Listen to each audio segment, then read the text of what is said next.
Hello and welcome, I'm Beetle92 and today we're going to be continuing our adventures in Southeast Asia as the Ayutthaya nation.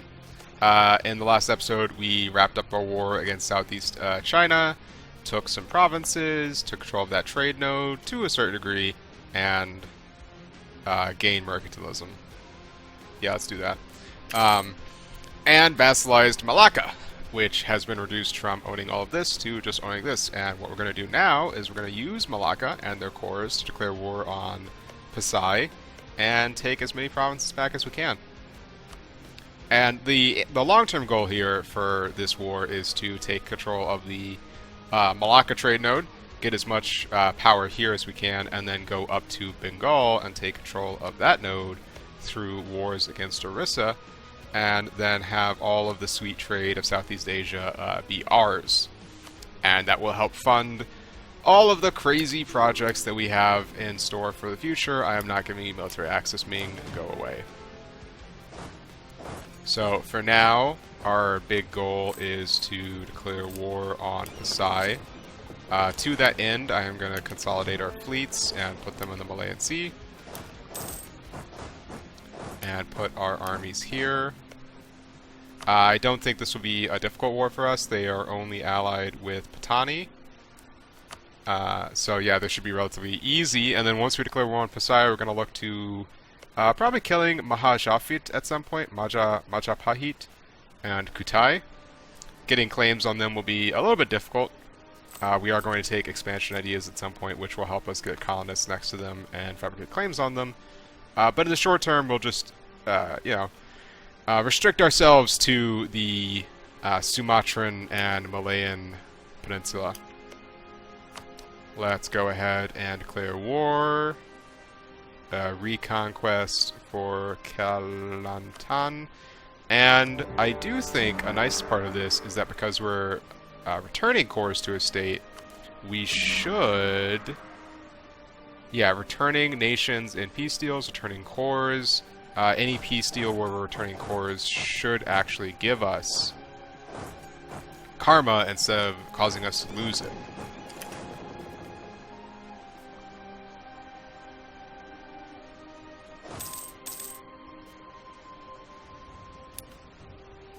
And I think our navy is going to prove quite the match for the Pasai navy. If it ever gets there. Long travel times between these large sea tiles down here. We're not giving you military access.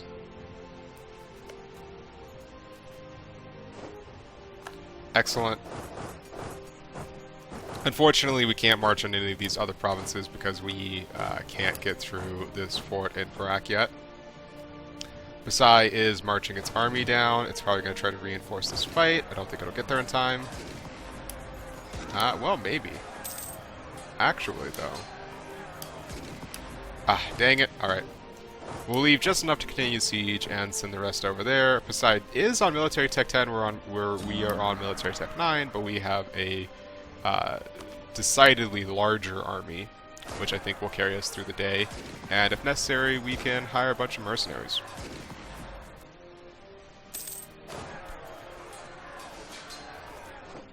Yeah, that battle went just fine. We'll send that army back and that one to Kelantan. We'll tell Ligor to occupy that province. Malacca doesn't have any army to speak of, and they won't for some time since we're taking a decent amount of their income away from them, 23%. And again, we are going to be taking influence ideas with the goal of becoming a oligarchic republic.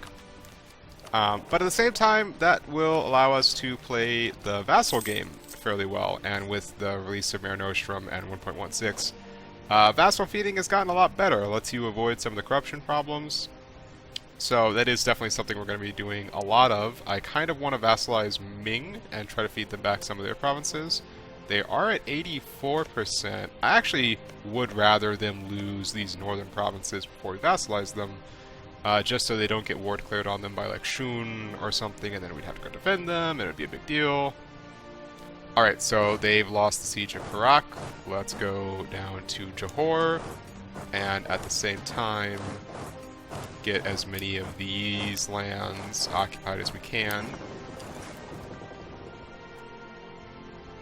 Now, we won't actually be able to stop them from crossing, but crossing into a waiting army is definitely not something that they're going to want to do, so we do have effective control of the Malayan Peninsula at this point. Or, is this Malayan Peninsula, or what's the region here? Malaya, yeah, so Malaya Peninsula. That seems fine. The original goal of this campaign was just to get the achievement The White Elephant, which we have already done. We have already accomplished that.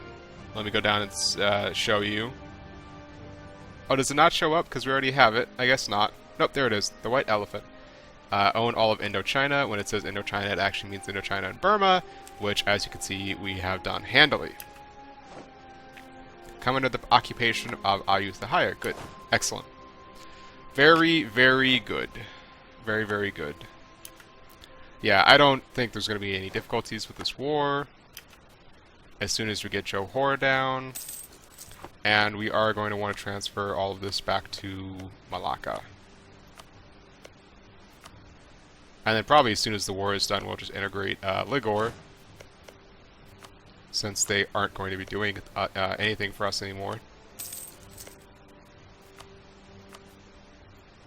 Now, what would you say if I wanted you to give up all these provinces? Not yet. Not yet.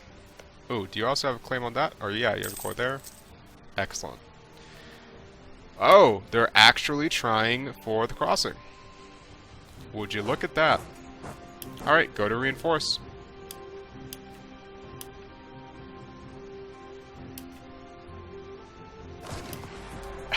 He's taking the -2. Oh man, I don't think this is gonna work out for you, buddy. I hate to be the bearer of bad news. Oh god, look at that. Oh man, you got wrecked. All right, so let's go ahead and leave. Yeah, that seems fine. I'll leave just enough infantry to cover the cannons, plus flanking range, a little bit extra.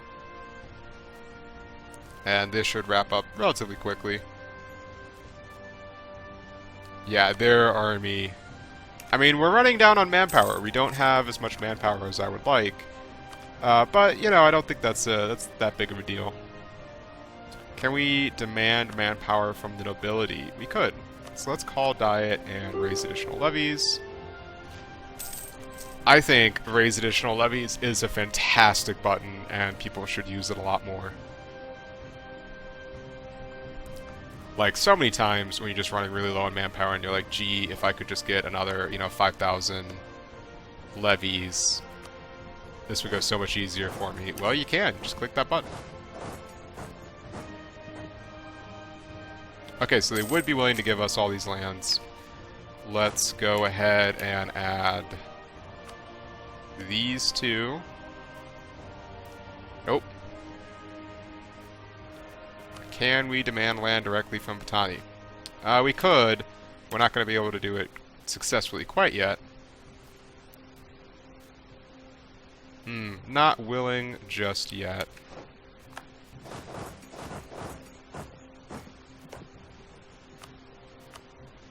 And theoretically we could run into issues with our vassal saying, oh, well, I'm too large to be a vassal and you should grant me independence, but I don't think that's going to be an issue. We're pretty big. Let's look at development, actually. I'm curious. How is our size compared to everyone else? We are dwarfed only by the Ottomans, which is pretty good. Orissa has about half of our development. Now, I think this is very silly. The Ottomans are at 8, 9, 11. We're at... what is our technology? 8, 9, 9. But we have 14 ideas compared to their 7 ideas. So we have double the amount of ideas from that compared to them. The player can get away with a lot of stuff, even playing in Southeast Asia, compared to the AI. We should be able to win this fight, no problem. Oh, game's paused. My bad. They aren't quite willing to accept this peace deal. And I would like to try to take as much of the Sumatran island as possible. But we'll see what we can force them to give up. I don't know if I want to go to 100% war score. Yeah, I don't know.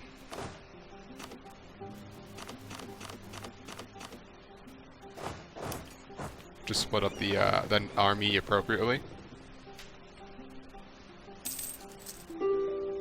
The Peasants' War in Wu. Nice. I would like to think we contributed to that. I think that's partially our doing. Can't quite get Korea in on an alliance. I still want that, though. I think having a Northeast Asian ally would be pretty beneficial to us. We're still allied with Nepal, although it looks like they're losing some ground. They actually lost their capital provinces. And they're still not willing to peace out. What shame! I guess we'll just have to keep killing them. We do still have a fair amount of debt, a fair amount of loans. Oh, that's upsetting. Let's go ahead and boost our stability. I like to keep it a +1. I don't really want to go higher than that manually. I don't think it's worth it to go up to +2 or +3 unless you have very, very low stability cost modifier. I would rather stay at +1 and then, you know, let events drift me upwards as they see fit. What can we get from... Really, the merchant guilds don't control any development. That doesn't sound right.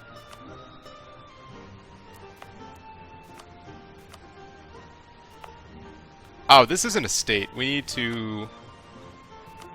We should definitely make this a state at some point, but I don't think we can afford the administrative cost. So where are the important centers of trade? This isn't a state either.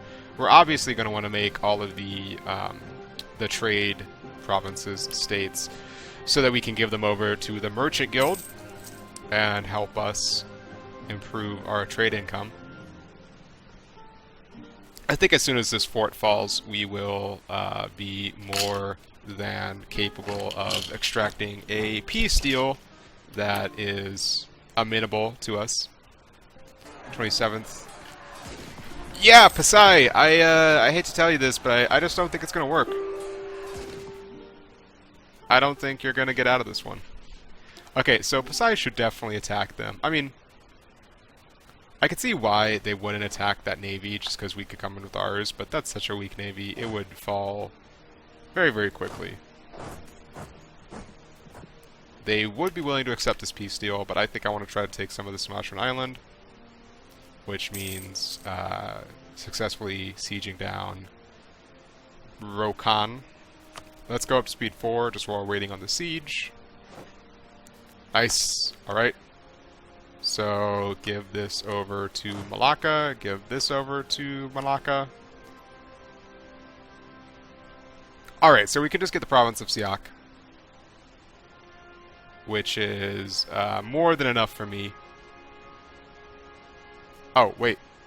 I almost forgot. Patani. Excellent. Aha, that actually makes them not want to take, or not want to accept the province of Siak.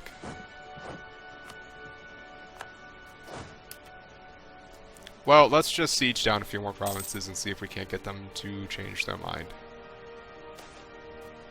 No, let them stay home. I mean, the way that I look at it with those events is that this is a permanent modifier for the rest of the campaign, versus, you know, one dude who you might not even need at the time.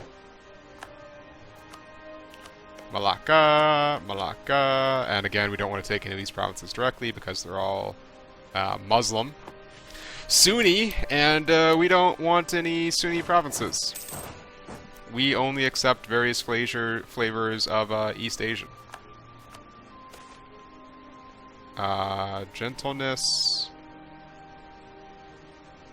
Yeah, let's go with gentleness. How would you be willing to accept? No? Okay. We just need a little bit more Diplo rep. And would this actually gain or cost us? This will cost Ayutthaya 101 karma, seriously? But we're just giving them... Okay, what if we did it like this? Alright, so this is very, very silly. Paradox, this is silly.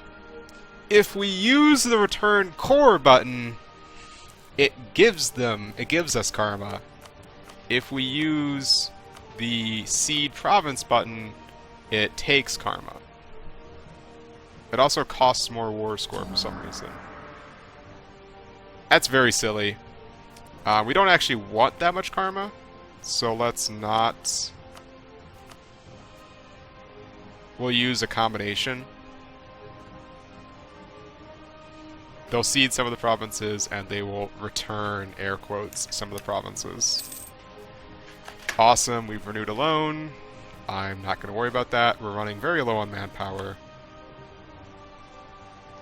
And we will just take this peace deal and go. Let's make sure that this is what we want.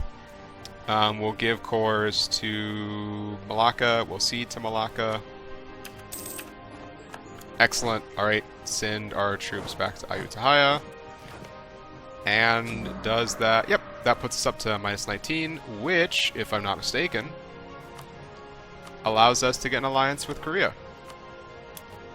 And we'll annex them. This shouldn't take us any time. We have cores on all their lands. Oh, we don't have a core in Chaya? That's very strange.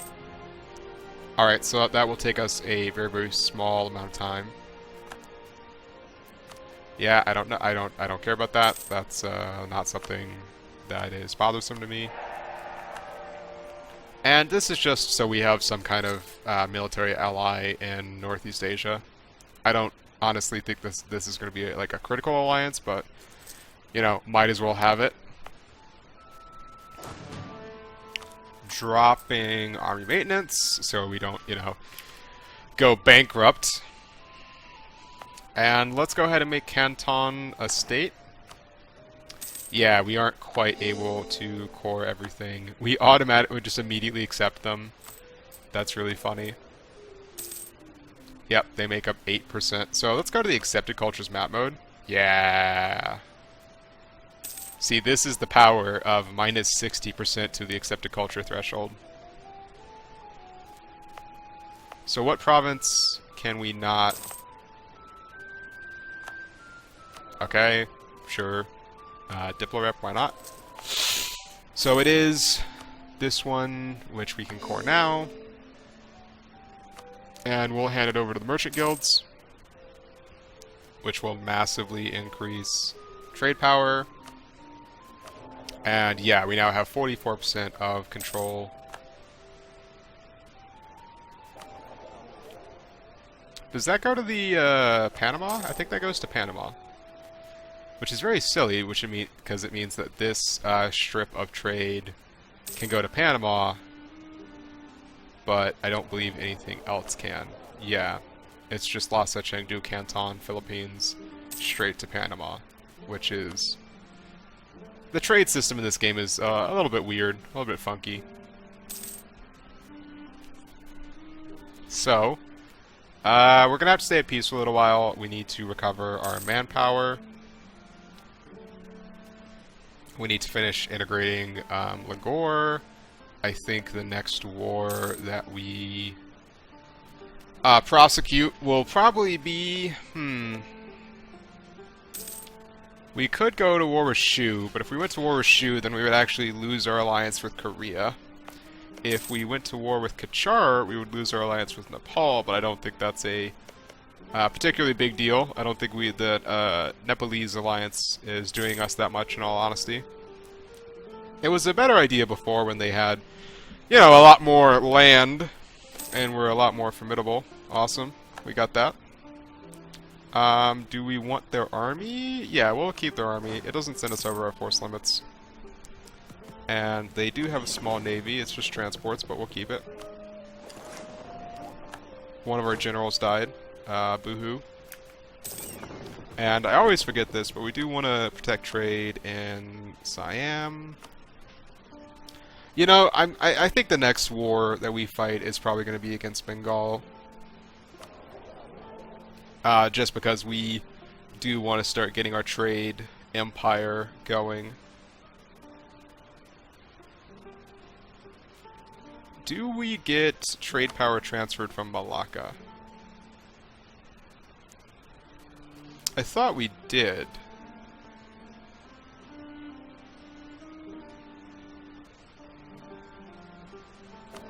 Is that not the case? Power projection, trade power... Because that would be rather unfortunate. That would kind of mess with my plans. I don't know, I still think that trying to funnel everything through Bengal, or through to Bengal, is the way to go. And if necessary, we'll just use as many light ships as we can get our hands on. So... But yeah, so the next war will be against Orissa. Let's look at their alliances. They've got Kham, not really of any concern. Gujarat, that might be a little bit of concern, and Jharkhand, not really any concern. So Orissa is at 28,000, and Gujarat is at 20,000 total, but 11,000 right now. Yeah, so that's no problem. We just have to wait for our army to build back up. And do we want to state any more of these provinces? I don't think we do.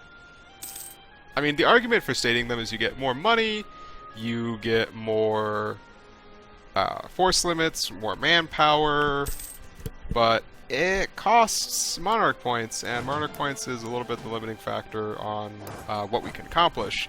So I think we'll be better off not stating them right now. And how many? Yeah, we have 13 states and only 4 territories. There's 83 development. That is, I mean, we could gain 130 development by stating Upper and Lower Burma. Which are which provinces? Lower Burma and Upper Burma. How much would that increase our income? Not that much.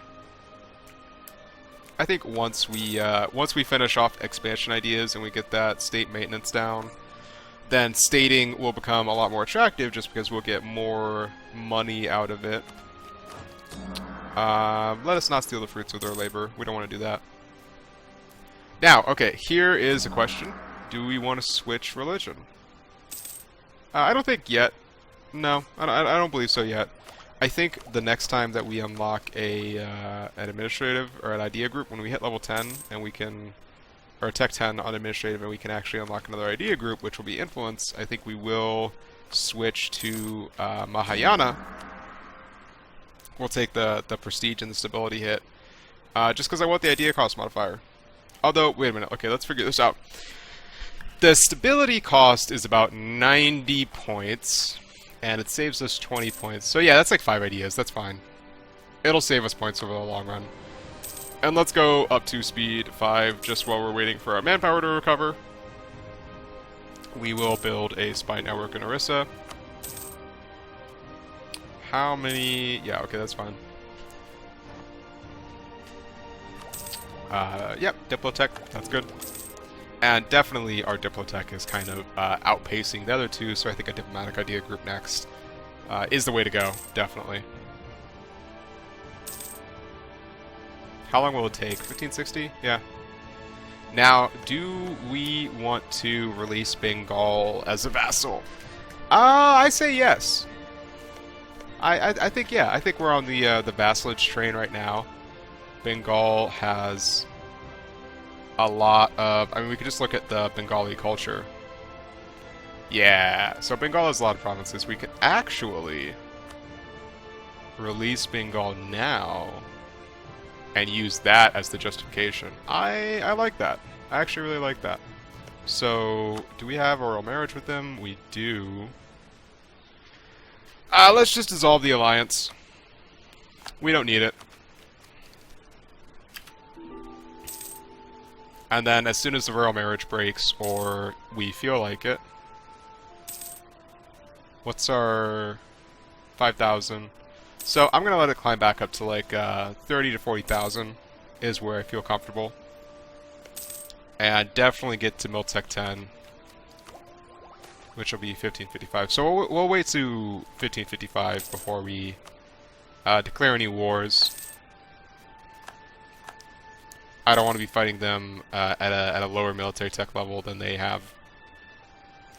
We learned that lesson against Wu. That war did not go as well as it should have, I'll say. As well as it should have. Yep, repay the loan. Let's just go ahead and repay the other loan too. Now that we're sitting... Do we have another loan? Okay, no, it was just the two. The tooltip took a little bit of time to update. Now that we're sitting on some cash, I am going to start building a few workshops. Yeah, copper and ivory. That seems fine. We are, if I remember correctly... Yeah, we do have some pretty... Oh, our advisor died. We do have some pretty good provinces. I think tea, if I remember correctly, there's going to be an event later on that increases the price of tea, which will make all these tea provinces fairly good. Chinaware is by default pretty good. Silk is very good. Ivory is very good. Cloth is good. Copper is good. We have a little bit of that. Gold, obviously, is freaking awesome. We have some gold. How much are we actually getting out of the gold? 1.6, so not bad. You know, it's something. It's something. We have some iron. Yeah, tropical wood. Tropical wood's not worth much right now, but there is an event that'll bump it up to, I think, 3.0 later on. So we do have pretty good trade goods. It's not like we're playing in Tibet where it's all wool, which is just awful. Wool and fish. That's nobody wants wool and fish. We will ignore them. I don't care what they think. And oh man, look at those spices. Spices, man. Spices are where it's at. Spices and like coffee. I wish our king would die already. I really want this 642. We do need to recruit another dude. We'll recruit a national manpower advisor. Let's bring military maintenance up to half. Just so our mobilization time is reduced a little bit. Banditry in the Sandaway. Bandits have been harassing the province of Sandaway for quite a while now. Roads are unsafe and traders have been avoiding the area and taking alternate routes to get past. As local authority isn't as strong in this area as some other parts of our empire, the brigands have been able to continue unchecked for now. This has been a matter of some concern even outside of the area, as the leader of the band has been gaining a reputation as a leader of local resistance against central power in general. Local authorities have reached out to the king for help to deal with the problem before it spreads. Interesting. Okay. So... let's deal with the thieves. I don't like spending the military power, but I think if we don't deal with the thieves, then... it will... it could get worse, theoretically. I believe there's an event chain associated with it that could cause some trouble for us in the future. Oh no, we've lost the claim on Dhaka. Since we're not actually going to use our own claims, that doesn't matter very much. Hey, look at Ceylon. They've actually managed to get a toehold on the mainland. And Vijayanagar still exists. Wow, look at that. Ceylon's a fun game. They actually have an achievement called the Buddhist Strike Back, where they have to conquer and convert the entirety of India to Theravada. It's a relatively challenging game, but if you can pull it off, it is quite a good deal of fun. We should probably not have our navy just sitting out in the middle of open water. And our general died. That's okay. Let us go position our armies next to Orissa, and I'm thinking that I might wait until Orissa gets called into a war before I declare war on them, since we are, you know, waiting a little bit on all of our tech. You know, like a small period of peace, I think would be pretty good for our country in general. You know, at some point the Europeans are going to show up. I'm kind of surprised they haven't so far. I would expect them to, you know, start colonizing the islands a little bit. I really want to get eyes on Europe just to see what they're doing. Ah, well, we can see Russia. Russia's Muscovite. That is not surprising. Poland does lead the union with Lithuania, but they're integrating them manually instead of forming the Polish-Lithuanian Commonwealth. Do we want to grant privileges? Are we okay with them losing the... Yeah, okay. Let's grant privileges. That will help us out a little bit on money side. Nice, rigorous researchers. That's always a good event. That is one of the new zero corruption events. And I just noticed we're at 31 minutes, so I'm going to wrap the video here. In the next episode, we are going to go to war with Orissa at some point and start taking the Bengalese provinces. I am Beetle92, and if you've liked what you've seen so far, please consider liking, commenting, or subscribing, and I will see you in the next one.